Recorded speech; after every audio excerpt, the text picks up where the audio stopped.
Düşündüm ki ömrün ilk baharında al şəfəqlər saçar qönçə dodaqlar. Ötən həftə paytaxtda Yalnız Mədəniyyət adlı musiqili tamaşa təqdim olunub. Layihədə xalq artisti Eyyub Yaqubov ilk dəfə böyük səhnədə görkəmli dramaturq Hüseyn Cavid obrazını canlandırıb.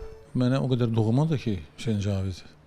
Çünki uşaqlıqdan mən Hüseyn Cavidə xüsusi bir sevgim, məhəbbətim olub. Atam mənə o Hüseyn Cavidə olan öz sevgisini ötürmüşdü. Vaxt keçdi, illər keçdi və bu günləri Allah qismət elədi ki, artıq Hüseyn Cavidin obrazını canlandırmaq.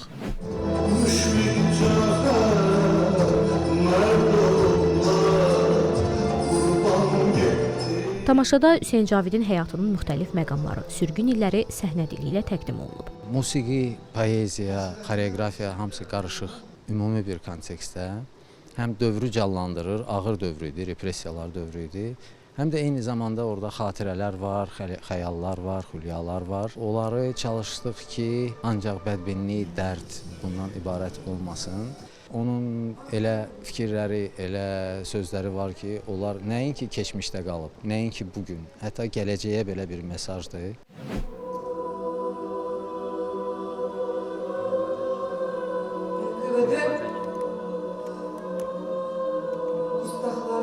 Cavid poeziyasından səslənən şeirlər tamaşaya xüsusi bədii ab-hava qatıb. Səhnə əsərində xalq artisti Mehriban Zəki, aktyor Elşən Əsgərov, musiqiçi Vaqif Əsədov və Cahangir Cahangirov adına xor kollektivi iştirak ediblər.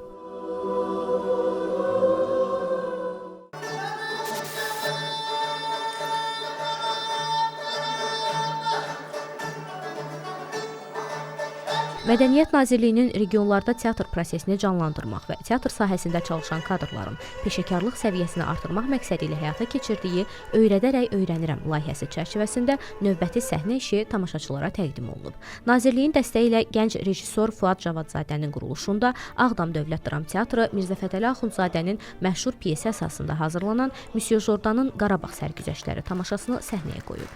Səhnə əsərində Qarabağın milli adət-ənənələri, bölgənin koloritli mühiti və klassik dramaturgiyanın yumor dolu xətti müasir teatr dili ilə təqdim olunub.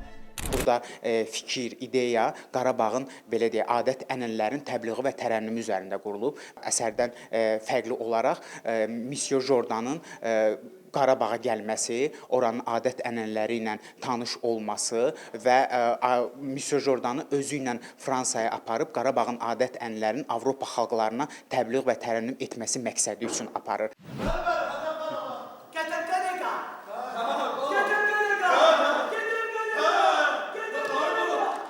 Layihə region teatrlarında yaradıcılıq mühitinin canlanmasına, gənc rejissor və aktyorların yeni səhnə təcrübəsi qazanmasına şərait yaradır. Biz bu tamaşanı bir çox seanslarla bir çox bölgələrimizdə oynadıq və tamaşa çox anlaşılaq keçdi. Bugün Bakıdayıq.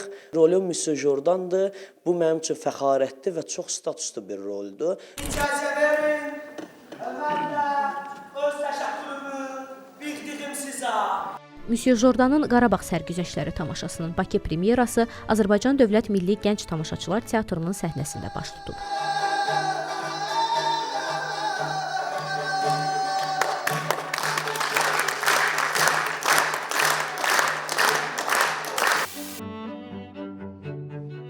Daş Salnamə Muzeyində Heydər Əliyev Fondunun və Azərgold Qapalı Səhmdar Cəmiyyətinin dəstəyi, Azərbaycan Milli Elmlər Akademiyasının Arxeologiya və Antropologiya İnstitutunun iştirakı ilə həyata keçirilən arxeoloji tədqiqat layihəsinin nəticələrini əks etdirən Çovdar Nekropolu elmi kütləvi nəşrin təqdimatı keçirilib. İki faktı qeyd etmək istəyirəm. Birincisi ondan ibarətdir ki, bugünə qədər Çovdar Nekropolu, ümumiyyətlə Xocalı Gədəbəy mədəniyyətinin daşıyıcılarının kim olması və onların kənardan gəlmə olması haqqında bəzi iddialar irəli sürülürdü. Lakin aparılmış DNA analizləri, Türkiyədə Hacəttepe Universitetində aparılmış DNA analizləri təsdiq etdi ki, Çovdar Nekropolunun sakinləri Azərbaycanda neolit, eneolit, tunç dövrü daşıyıcılarının varisləridir. Yəni bu əhali, burada yaşayan əhali yerlidir və bu mədəniyyət də bilavasitə onlar tərəfindən yaradılmış bir mədəniyyətdir.